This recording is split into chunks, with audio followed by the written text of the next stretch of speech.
Golden Rules for Everyday Life by Omraam Mikhaël Aïvanhov. 1. Life, our most precious possession. So many people ruin their lives in their eagerness to acquire all kinds of possessions that are worth far less than life itself. Have you ever thought about this? If you learned to give priority to life, if you took care to treasure and protect it from keeping it in a state of perfect integrity and purity, you would have far more opportunity to fulfill all your wishes. For when life is enlightened, illuminated, and intense, it gives us all the rest. You take life for granted and think that you are free to do whatever you like with it, but one day, after years spent in the pursuit of your own ambitions, you will be so exhausted and disillusioned that if you weigh up all that you have gained against all that you have lost, you will find that you have lost almost everything and gained practically nothing.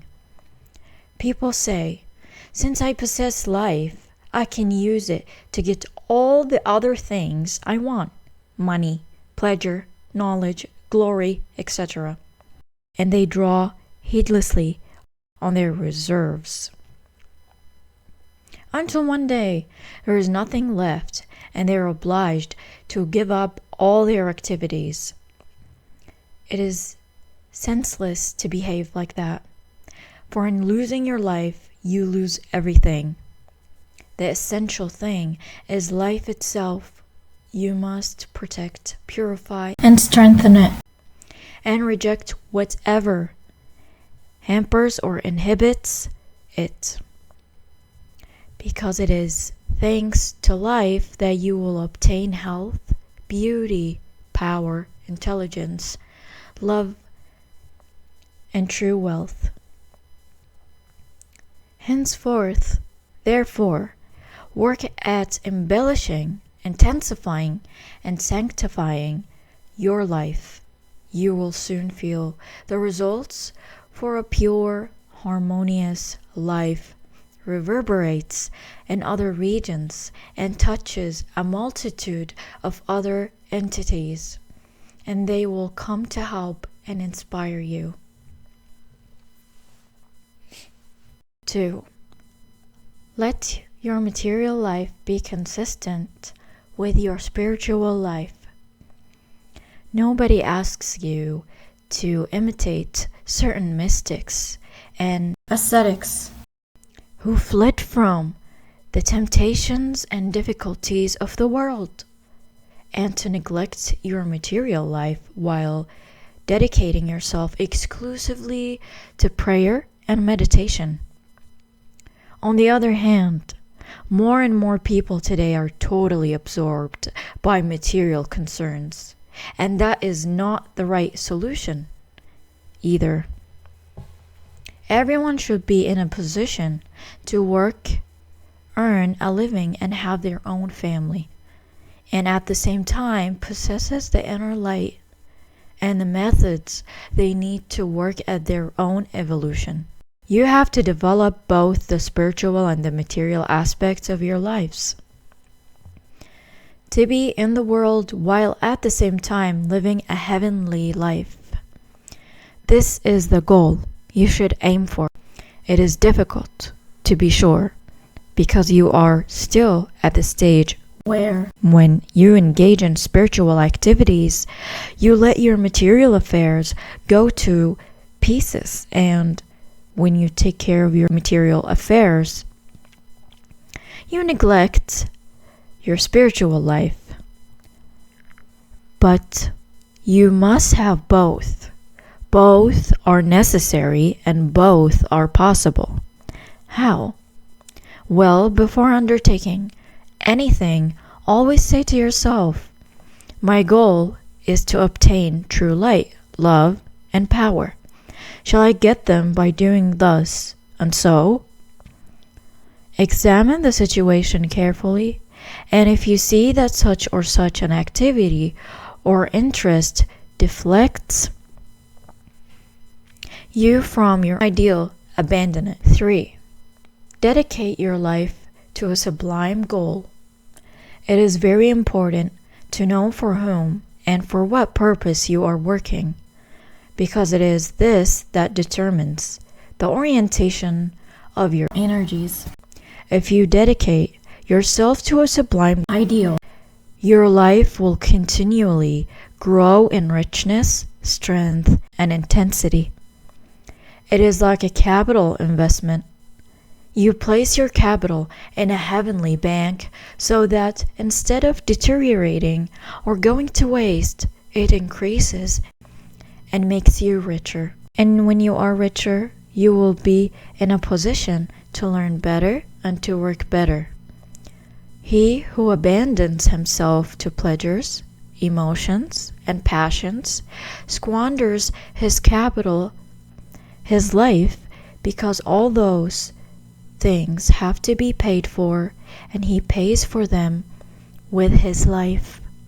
Whereas if you invest your capital in a heavenly bank, the more you work, the stronger you become, because new, purer, and more luminous elements continually pour into you to replace those you spent.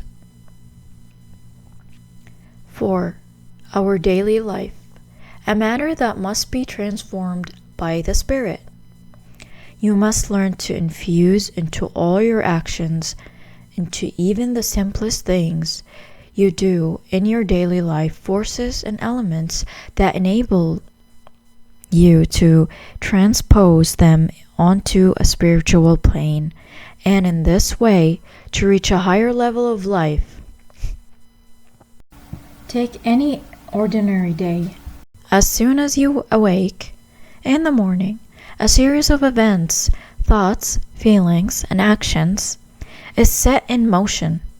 You get out of bed, switch on the light, open your windows, wash, get breakfast, go to work, meet other people, etc., etc. What a lot of things there are to do, and everybody has to do them. The only difference lies in the way they do them.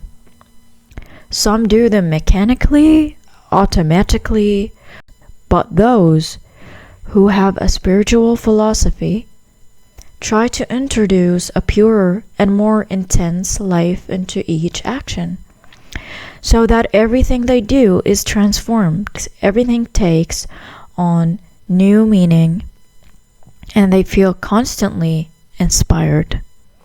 Of course, there are a lot of very dynamic, enterprising people in the world, but everything they do is designed to obtain success, money, and glory. They never do anything to give their lives greater serenity, balance, or harmony. This is not intelligent of them, because all that feverish activity will only end by wearing them out and making them ill. Get into the habit, therefore, of seeing your daily life with all the little things you have to do every day, all the events that occur, all the people you meet and with whom you live, as a raw material which you are working to transform. Don't be content to accept everything as it comes. To resign yourself and be purely passive, you must always add an element capable of animating, vivifying, and spiritualizing this raw material. For this is what the spiritual life really is. The ability to infuse into everything you do this special element, this leaven, that is capable of rising it to a higher plane. You will say, what about prayer and meditation? Don't they come into it? Indeed they do. It is through prayer and meditation that you acquire the subtler purer elements that enable you to give your activities this new dimension. There may be times in your life when events make it impossible for you to practice the spiritual exercises that you are in the habit of practicing, but this must not prevent you from being constantly in contact with the Spirit, for the Spirit transcends forms and practices. There is no situation or circumstance in which your life cannot be animated and made beautiful by your contact with the Spirit. 5. Nutrition as yoga. Many people feeling that their sanity is threatened by their hectic way of life take up yoga, Zen, or transcendental meditation or various techniques of relaxation, hoping that they will help them to regain their balance. This is all well and good, but I can give you a simpler and far more effective method. Learn to eat correctly. What is so surprising in this? Instead of eating carelessly and hurriedly in the midst of noise, agitation, and arguments, and then going off to do yoga exercises, wouldn't it be much better to understand that meals give you the perfect opportunity every day, 2 or 3 times a day, to practice relaxation, concentration, and the harmonization of all the cells of your body?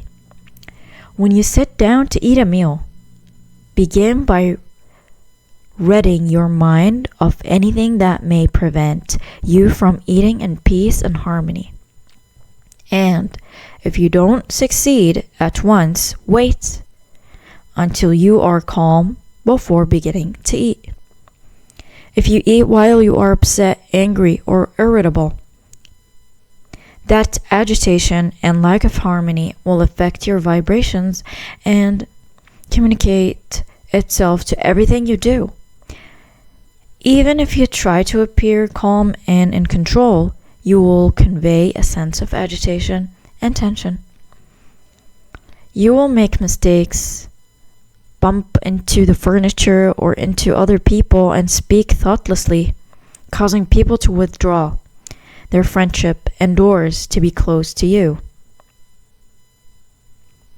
Whereas if you are in a state of harmony when you eat, you will be better able to solve the problems that come your way.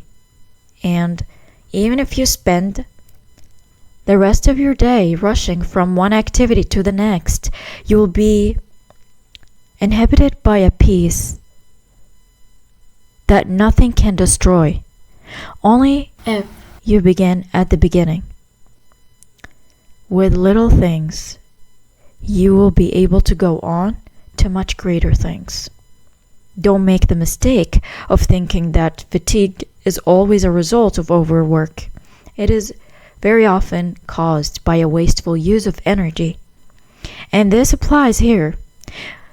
When you swallow your food without chewing it properly, and particularly without having impregnated it with your thoughts and feelings, it is less digestible, and your organism will have difficulty in assimilating it and will not benefit from it as it should. When you eat without being aware of the importance of what you are doing, your body is still strengthened by the food, to be sure, but it gets only the crudest and most material particles from it, and this is nothing compared to the energies that you would receive if you really knew how to concentrate and eat in silence, for then you would extract all the etheric, subtle elements the food contains. During your meals, therefore, concentrate and project rays of love into your food so that the energy it contains is separated from the matter. When you do this, the matter disintegrates, whereas the energy is absorbed by your body and becomes available to you. The important thing in nutrition is not the food itself, but the energy, the quintessence it contains. For in this quintessence is life. The foodstuff itself is only a medium. And the pure subtle quintessence it contains must not be used to nourish only the lower planes, the physical, astral, and mental bodies. It must also nourish the soul and spirit.